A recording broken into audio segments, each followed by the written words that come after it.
हुआ हो, लेकिन योग दिवस के प्रति उत्साह देशों में और भारत में भले ही बड़ा सार्वजनिक कार्यक्रम आयोजित नहीं हुआ हो, लेकिन योग दिवस के प्रति उत्साह जरा भी कम नहीं हुआ है। कोरोना के बावजूद इस बार की योग दिवस की थीम योगा फॉर वेलनेस ने करोड़ों लोगों में योग के प्रति उत्साह को और भी बढ़ाया है। मैं आज योग दिवस पर यह कामना करता हूं कि हर देश, हर समाज और हर व्यक्ति स्वस्थ हो। सब एक साथ मिलकर एक दूसरे की ताकत बने। साथियों, हमारे ऋषियों मुनियों ने योग के लिए समत्वम योग उच्यते ये परिभाषा दी थी। उन्होंने सुख दुख में समान रहने, संयम को एक तरह से योग का पैरामीटर बनाया था। आज इस वैश्विक त्रासदी में योग ने इसे साबित करके दिखाया है। कोरोना के इन 1.5 वर्षों में भारत समेत कितने ही देशों ने बड़े संकट का सामना किया है। साथियों, दुनिया के अधिकांश देशों के लिए योग दिवस को उनका सदियों पुराना सांस्कृतिक पर्व नहीं है। इस मुश्किल समय में, इतनी परेशानी में लोग इसे आसानी से भूल सकते थे, इसकी उपेक्षा कर सकते थे, लेकिन इसके विपरीत लोगों में योग का उत्साह और बढ़ा है, योग से प्रेम बढ़ा है। पिछले 1.5 सालों में दुनिया के कोने कोने में लाखों नए योग साधक बने हैं।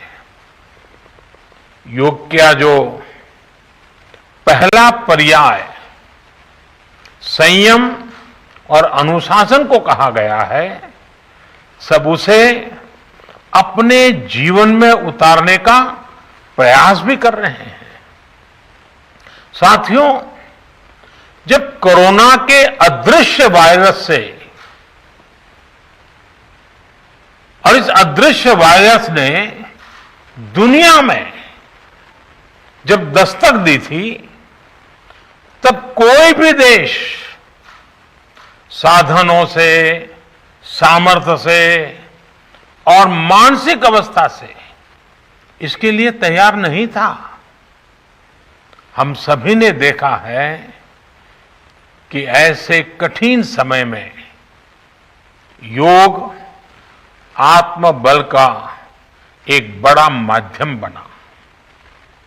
योग ने लोगों में ये भरोसा बढ़ाया कि हम इस बीमारी से लड़ सकते हैं। मैं जब फ्रंटलाइन वॉरियर्स से, डॉक्टर से बात करता हूं, तो मुझे बताते हैं कि कोरोना के खिलाफ लड़ाई में उन्होंने योग को भी अपना सुरक्षा कवच बनाया। डॉक्टरों ने योग से खुद को भी मजबूत किया और अपने मरीजों को जल्दी स्वस्थ करने में इसका उपयोग भी किया। और आज अस्पतालों से ऐसी कितनी तस्वीरें आती हैं जहां डॉक्टर्स, नर्सेस मरीजों को योग सिखा रहे हैं, तो कहीं मरीज अपना अनुभव साझा कर रहे हैं। प्राणायाम, अनुलोम विलोम जैसी ब्रीथिंग एक्सरसाइज है हमारे रेस्पिरेटरी सिस्टम को कितनी ताकत मिलती है, ये भी दुनिया के विशेषज्ञ खुद बता रहे हैं।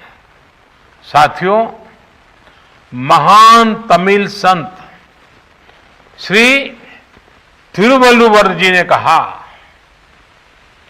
नोई नाडी नोई मुद्दल नाडी हदु तनिक्कुम वायनाडी वाय पच्चयल, अर्थात अगर कोई बीमारी है तो उसे डायग्नाइज करो, उसकी जड़ तक जाओ, बीमारी की वजह क्या है ये पता करो, फिर उसका इलाज सुनिश्चित करो।